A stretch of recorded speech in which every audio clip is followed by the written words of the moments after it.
Olá, tudo bem? Aqui é Eduardo Santos, você está no canal na Missão Reconstruindo Pontos. No vídeo passado nós falamos um pouco sobre o panorama bíblico do Evangelho de Mateus. Hoje nós vamos falar sobre o Evangelho de Marcos. E como eu havia explicado na outra aula, o Evangelho de Marcos é o Evangelho mais antigo, né? Na verdade, ele não é, ele, apesar de estar sendo colocado ali como o segundo Evangelho, ele na verdade ele foi o primeiro a ser escrito, tá? Se você quiser realmente conhecer quem é Jesus, se você quiser conhecer a respeito dos milagres de Jesus, das curas que Jesus fazia, de todos os milagres, enfim, das libertações, dos confrontos que Jesus fazia com os fariseus de uma forma geral, você vai vir aqui direto para o Evangelho segundo Marcos, tá bom?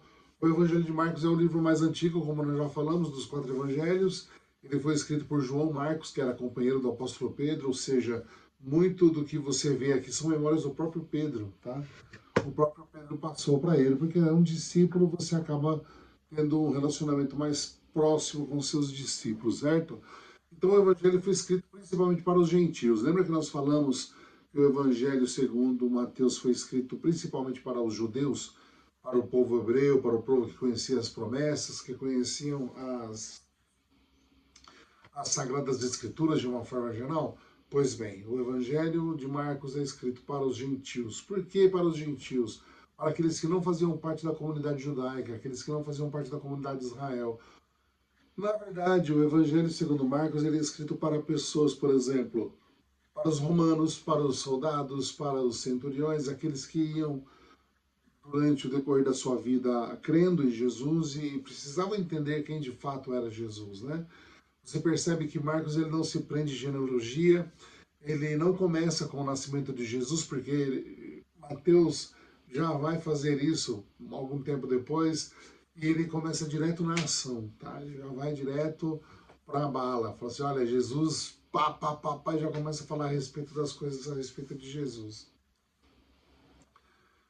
Se nós tivéssemos uma palavra para definir o Evangelho de Marcos, seria a palavra imediatamente.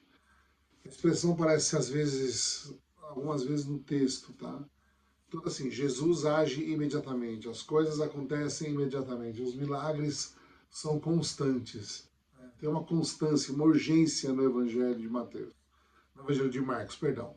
Marcos apresenta Jesus como servo de Deus poderoso, alguém que não veio para ser servido, mas veio para servir.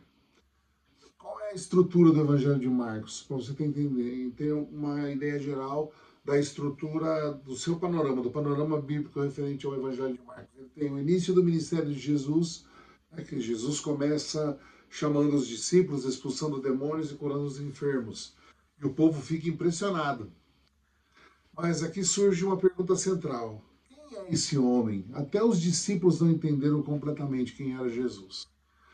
A segunda parte do Evangelho de Mateus, ou melhor, do Evangelho de Marcos, perdão, é a revelação e o caminho da cruz. A partir do capítulo 8 ao capítulo 10, Jesus fala a respeito disso. Né? Aqui acontece um momento chave do texto. Pedro ele declara: Tu és o Cristo, filho do Deus vivo. Mas logo em seguida Jesus fala sobre dor, sobre sofrimento, sobre morte.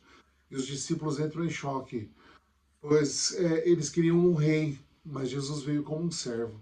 Você está entendendo qual é a ideia principal do Evangelho de Marcos? É dizer para os romanos que Jesus ele era um servo. Ele veio como servo sofredor, o servo sofredor que Isaías apresenta lá no seu livro, no seu livro de Isaías, Isaías capítulo 53, né?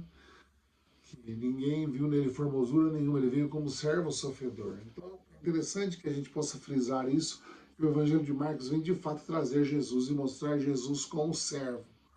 Tá bom? Do capítulo 11 ao capítulo 16 é a reta final, né, de Jesus, no caso, do seu ministério. Né? Jesus ele sai de Jerusalém e vai até a cruz. Tá? Nós vemos a partir do capítulo 11 que Jesus entra em Jerusalém, confronta os líderes, é traído, é julgado, é crucificado. Marcos não romantiza a cruz, tá? Marcos ele não faz uma narrativa muito como a de Mateus e como a de Lucas, que é aquela narrativa mais apaixonado, assim, no sentido de que, nossa, aconteceu isso, aconteceu aquilo. Não, ele é seco, ele é direto, porque ele sabe que a crucificação é o modus operandi de Roma, né? Roma é assim que crucifica, vai lá, pendura o cara sangra, não morreu ainda, quebra as pernas para ele perder o fluxo de ar no seu pulmão, ele morre, e é isso que acontece. É bem doloroso, é bem direto, é bem seco. Mas, em compensação, ele também mostra o momento em que tudo muda. Marcos mostra o momento da ressurreição de Jesus. Não que os demais também não coloquem, mas ele, além de falar a respeito dos milagres de uma forma bem corrida, você vai perceber que o Evangelho de Marcos é um evangelho corrido. Nós estamos aqui quase chegando no final, no capítulo 16, estamos falando já praticamente de todo o panorama do Evangelho de Marcos, né? Mas uma coisa importante que ele frisa é que Jesus ressuscitou.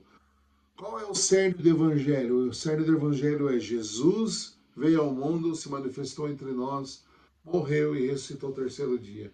Se você crê nisso, você está salvo. Então esse é o panorama bíblico que tem no Evangelho de Marcos. Existem alguns temas principais do Evangelho de Marcos e um deles é Jesus é o Filho de Deus. Logo no início, Marcos já inicia declarando isso, tá? O segundo ponto, o segundo tema principal do Evangelho de Marcos é Jesus tem o segredo messiânico, né? Jesus muitas vezes manda pessoas ficarem em silêncio em relação aos seus milagres. Por quê? Porque as pessoas tinham uma ideia errada do Messias, né? Como nós já falamos aqui, as pessoas pensavam que o Messias era um rei que sentaria no trono e eliminaria de uma vez por todas os romanos dali, daria o reino novamente aos judeus e tal. Então eles tinham uma ideia errada. Então Jesus falou, não fala nada a respeito agora não. Tá? O apóstolo Marcos, ou melhor, o escritor do Evangelho, Marcos, no caso, o discípulo de Pedro, ele fala a respeito do custo do discipulado. Tá? Seguir Jesus não é confortável. Tá? Ele fala no decorrer da sua carta um tema muito importante, é negue-se a si mesmo, tome a sua cruz. E Marcos deixa isso muito claro, deixa isso muito direto. Olha, você precisa tomar a sua cruz e seguir Jesus. Não é simplesmente, ele não fala simplesmente, olha, se você vir a Jesus, você vai ser abençoado, como na muita pregação que tem nos dias de hoje, né? Ele fala direto que existe um custo para servir a Jesus, existe um custo para viver o Evangelho. Negue-se a si mesmo, carregue a sua cruz e siga Jesus. Qual é a aplicação prática do Evangelho de Marcos? O Evangelho de Marcos confronta-nos com uma pergunta muito simples. Né? Você está seguindo Jesus ou apenas admirando ele? Qual é a sua ideia de estar andando com Jesus? Porque em Marcos não existe um meio termo. Ou você reconhece quem Jesus é, ou você vai embora quando a coisa fica difícil, quando o discurso fica duro, você pega a sua malinha ou pega o seu banquinho, como diz o Raul Gil, e sai de fininho, né? E para nós encerrarmos a nossa ideia, a nossa explanação sobre o panorama bíblico do Evangelho de Marcos, Jesus não veio apenas para impressionar, tá? Ele veio para transformar pessoas e para fazer a diferença na vida das pessoas. É o que eu falo muito, talvez se você já ouviu eu falando de alguma forma, que a ideia principal da nossa vida, ela é mudar a vida das pessoas, transformar a vida das pessoas, transformar a sua, transformar a minha, mudar de uma forma geral o panorama que nós vivemos. Então o Evangelho de Marcos ele vem de uma forma direta, de uma forma certeira. E se você quer realmente conhecer Jesus, venha ler o livro de Marcos, o Evangelho segundo Marcos, que vai ser uma bênção na tua vida. E se esse conteúdo tem sido bênção para a tua vida, se esse conteúdo está fazendo diferença para você, curta, comente, compartilhe, se inscreva nesse canal, mande para outras pessoas. Eu tenho certeza que Deus irá abençoar você, que Deus irá fazer uma obra na tua vida. E se você quiser, do fundo do teu coração, você pode aceitar Jesus hoje mesmo e viver para Ele para sempre. Tá bom? Que Deus abençoe você, que Deus acompanhe você. Não se esqueça de dar o seu like, de nos curtir e de indicar para outras pessoas. E se você não é inscrito, convido você a se inscrever no canal da Missão Reconstruindo Pontes. Tchau, tchau.